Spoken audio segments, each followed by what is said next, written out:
ನಾವು ಎಷ್ಟು ಮುಗ್ಧರು ಎಂದರೆ ದುಃಖ ಬಂದಾಗ ಸಿಕ್ಕಾಕೊಂಡ್ಬಿಡ್ತೇವೆ, ಸಂತೋಷ ಬಂದಾಗ ಕಳೆದೇ ಹೋಗಿಬಿಡ್ತೇವೆ. ಯಾರ ಆರೋಗ್ಯ ಸರಿ ಇಲ್ಲವೋ ಅವರನ್ನು ನಿಮ್ಮೊಂದಿಗೆ ಇಟ್ಟುಕೊಳ್ಳಿ, ಆದರೆ ಯಾರ ನಿಯತ್ತು ಸರಿಗಿಲ್ಲವೋ ಅವರೊಂದಿಗೆ ಎಂದಿಗೂ ಇರಬೇಡಿ.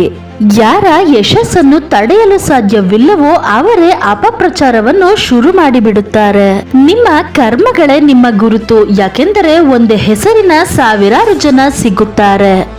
ಎಲ್ಲಿಯವರೆಗೆ ನೀವು ನಿಮ್ಮ ಕಷ್ಟಗಳಿಗೆ ಮತ್ತು ಸಮಸ್ಯೆಗಳಿಗೆ ಬೇರೆಯವರನ್ನು ದೂಷಿಸುತ್ತೀರೋ ನಿಮ್ಮ ಸಮಸ್ಯೆಗಳು ಅಲ್ಲಿಯವರೆಗೆ ಪರಿಹಾರವಾಗುವುದಿಲ್ಲ. ಯಾರ ಮೇಲೆ ನಿರೀಕ್ಷೆ ಇಟ್ಟುಕೊಂಡಿರುತ್ತೇವೆಯೋ ಅವರೇ ನಮ್ಮ ಹೃದಯವನ್ನು ನೋಯಿಸಿದಾಗ ಈ ಜಗತ್ತಿನ ಮೇಲಿನ ವಿಶ್ವಾಸವೇ ಹಾರಿ ಹೋಗಿಬಿಡುತ್ತದೆ.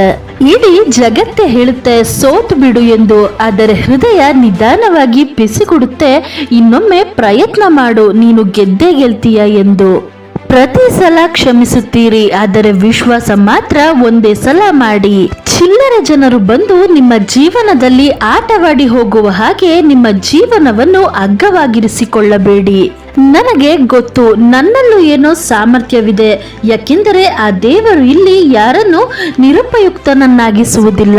ವಸ್ತುಗಳ ಬೆಲೆ ಸಿಗುವುದಕ್ಕಿಂತ ಮುಂಚೆ ಇರುತ್ತದೆ, ಆದರೆ ಮನುಷ್ಯನ ಬೆಲೆ ಅವರನ್ನು ಕಳೆದುಕೊಂಡಾಗಲೇ ಅರ್ಥವಾಗುತ್ತದೆ. ಯಾರ ಹತ್ತಿರ ನಂಬಿಕೆ ಇದೆಯೋ 1000 ಸಲ ಸೋತರೂ ಅವರು ಸೋಲುವುದಿಲ್ಲ. ಮನುಷ್ಯನ ತಿಳುವಳಿಕೆ ಎಷ್ಟು ಎಂದರೆ ಅವನನ್ನು ಪ್ರಾಣಿ ಎಂದರೆ ಕೋಪಗೊಳ್ಳುತ್ತಾನೆ, ಅದೇ ನೀನು ಹುಲಿ ಆಗಿ ಇದ್ದೀಯಾ ಎಂದರೆ ಸಂತೋಷ ಪಡುತ್ತಾನೆ. ಆಸೆ ಚಿಕ್ಕದಾಗಿದ್ದರೂ ಪರವಾಗಿಲ್ಲ, ಆದರೆ ಅದನ್ನು ಪೂರ್ತಿ ಮಾಡುವ ಹಠ ಹೃದಯದಲ್ಲಿ ಇರಬೇಕು. ಯಾರನ್ನು ಕಣ್ಣು ಮುಚ್ಚಿ ನಂಬುತ್ತೇವೆಯೋ ಅವರೇ ನಮ್ಮ ಕಣ್ಣು ತೆರೆಸುತ್ತಾರೆ.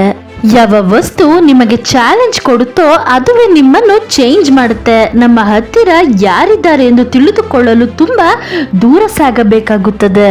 ಪ್ರತಿ ಅಳುವ ಕ್ಷಣ ಒಮ್ಮೆ ನಗುವುದು. ತಾಳ್ಮೆ ಇರಲಿ ಗೆಳೆಯ, ನಮಗೂ ಕೂಡ ಸಮಯ ಬಂದೇ ಬರುತ್ತದೆ. ಈಗಿನ ಕಾಲ ಹೇಗೆ ಎಂದರೆ ಮೃದು ಸ್ವಭಾವವನ್ನು ಬುದ್ಧಿಹೀನರು ಎಂದು ನಿರ್ಣಯಿಸಿ ಬಿಡುತ್ತದೆ. ಒಂದು ಸಂಬಂಧ ಮುದುಡಿ ಹೋಗಲು ಕಾರಣವೆಂದರೆ ಇಬ್ಬರ ನಡುವಿನ ಸಮಸ್ಯೆಯನ್ನು ಯಾರೋ ಮೂರನೆಯವರು ಬಂದು ಬಿಡಿಸಲು ಪ್ರಯತ್ನಿಸಿದಾಗ. ಸಮಯ ನಿಮ್ಮದು, ನೀವು ಬಯಸಿದರೆ ಅದನ್ನು ಬಂಗಾರ ಮಾಡಿಕೊಳ್ಳಿ, ಇಲ್ಲ ಬಂಗಾರದ ನಿದ್ದೆ ಮಾಡುವಲ್ಲಿ ಕಳೆದುಕೊಂಡು ಬಿಡಿ. ಕೆಟ್ಟದು ಮಾಡಬೇಕೆಂಬ ಯೋಚನೆ ಬಂದರೆ ಅದನ್ನು ನಾಳೆಗೆ ಮುಂದೂಡಿ. ಒಳ್ಳೆದು ಮಾಡಿಬಿಡಿ, ಮಾಡಬೇಕೆಂಬ ಯೋಚನೆ ಬಂದರೆ ಇವತ್ತೇ. ನಿಮ್ಮ ಬೆನ್ನನ್ನು ತುಂಬಾ ಗಟ್ಟಿಮುಟ್ಟಾಗಿಸಿರಿ, ಏಕೆಂದರೆ ಶಹಬಾಷ್ ಮತ್ತು ಮೋಸ ಎರಡು ಬೆನ್ನ ಹಿಂದೆಯೇ ಬೀಳುತ್ತದೆ. ಬೇರೆಯವರ ಕೆಟ್ಟ ಪರಿಸ್ಥಿತಿಯನ್ನು ನೋಡಿ ನಗುವವರೇ ಒಂದು ಮಾತು ನೆನಪಿಡಿ, ಯಾವಾಗ ಸಮಯ ಬೇಟೆಯಾಡಲು ಶುರು ಮಾಡುತ್ತದೆಯೋ ಅದು ದಾಳಿ ಮಾಡುತ್ತದೆ.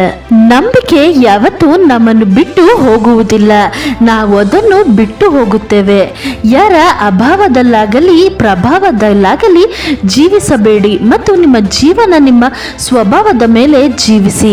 ಮನೆಯಲ್ಲಿ ಯಾವಾಗಲೂ ಕಿರಿಕಿರಿ ಮತ್ತು ನೋವನ್ನು ಅನುಭವಿಸುತ್ತಿದ್ದರೆ ಈ ಎರಡು ಕೆಲಸವನ್ನು ತಪ್ಪದೆ ಮಾಡಿ. ಮಹಿಳೆಯರನ್ನು ಲಕ್ಷ್ಮೀ ದೇವಿಯ ರೂಪವೆಂದು ಕರೆಯಲಾಗುತ್ತದೆ. ಹೆಣ್ಣಿಗೆ ಗೌರವ ಸಿಗದ ಮನೆಗಳಲ್ಲಿ, ಮಹಿಳೆಯರನ್ನು ಹೀನವಾಗಿ ನಿಂದಿಸುವ ಮನೆಗಳಲ್ಲಿ, ಆಕೆಗೆ ಅವಮಾನ ಮಾಡುವ ಮನೆಗಳಲ್ಲಿ ಹಣದ ಮುಗ್ಗಟ್ಟು ಪ್ರಾರಂಭವಾಗುತ್ತದೆ.